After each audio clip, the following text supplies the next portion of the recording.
चलिए, दो अलग अलग दुनियाओं की कल्पना करते हैं।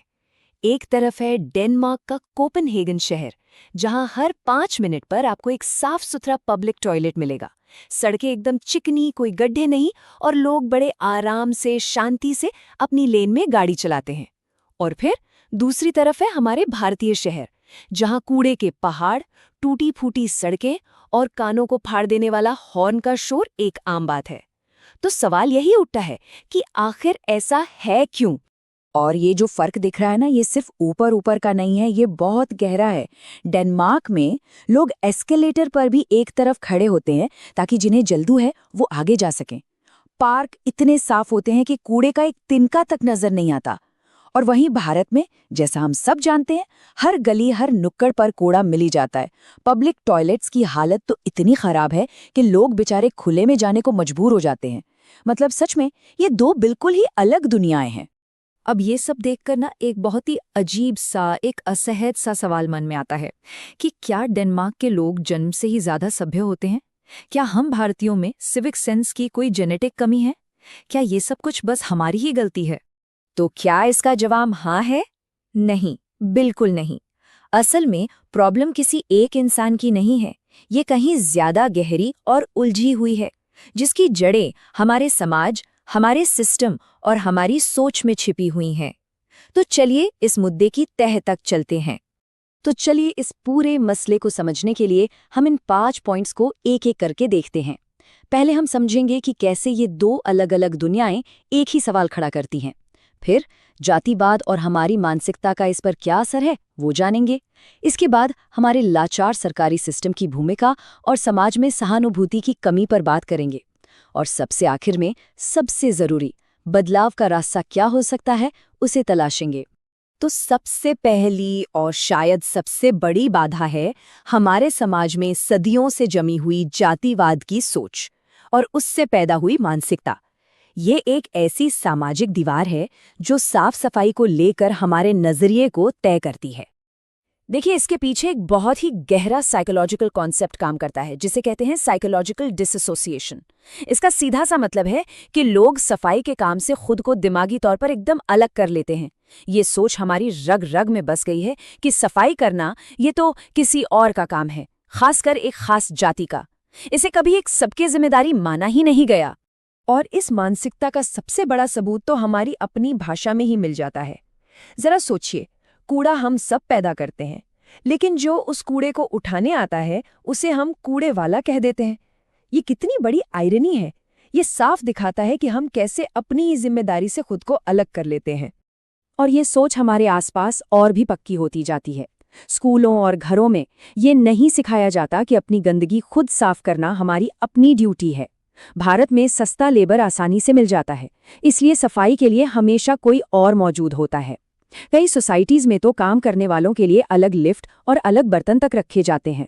नतीजा, लोग अपने फैलाए हुए कूड़े और उसे साफ करने वाले इंसान के बीच कोई कनेक्शन ही महसूस नहीं कर पाते। अच्छा, अब आते हैं दूसरी बड़ी वजह पर, और वो है हमारा लाचार सरकारी सिस्टम। ये एक इंफ्रास्ट्रक्चर की बाधा है। कई बार लोगों का बर्ताव सिर्फ सिविक सेंस की कमी नहीं, बल्कि एक फेल हो चुके पब्लिक इंफ्रास्ट्रक्चर का नतीजा होता है। अब एक सवाल जो हमेशा उठता है कि आखिर लोग खुले में पेशाब क्यों करते हैं?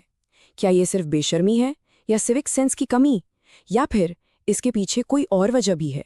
जरा एक बार सोचकर देखिए, जो स्ट्रीट वेंडर्स या मजदूर दिन भर अपने घर से बाहर काम करते हैं, वो आखिर जाएंगे कहाँ? जो थोड़े बहुत पब्लिक टॉयलेट्स हैं भी, उनमें से ज्यादातर पर ताला लटका मिलता है। और जो खुले हैं वहां या तो पानी नहीं आता, या फिर वो इतने गंदे होते हैं कि कोई इन्फेक्शन हो जाए। जब कोई दूसरा ऑप्शन ही नहीं बचेगा तो इंसान क्या करेगा? और यहाँ पर ना एक और बड़ी मजेदार चीज काम करती है, जिसे हर्ड मेंटालिटी कहते हैं, मतलब भेड़ चाल। जहाँ पहले से गंदगी होती है, लोग वहां और कूड़ा फेंकने में जरा भी नहीं सोचते। लेकिन जहाँ चकाचक सफाई होती है, जैसे दिल्ली मेट्रो या कोई एयरपोर्ट, वहां वही लोग गंदगी फैलाने से डरते हैं। क्यों? क्योंकि वहां उन्हें लगता है कि सब उन्हें ही देख रहे हैं। तो साफ है, माहौल ही हमारे व्यवहार को कंट्रोल करता है। और अब आते हैं तीसरी वजह पर, जो शायद इन सबसे ज्यादा गहरी है, और वो है सहानुभूति की कमी। ये एक मनोवैज्ञानिक बाधा है।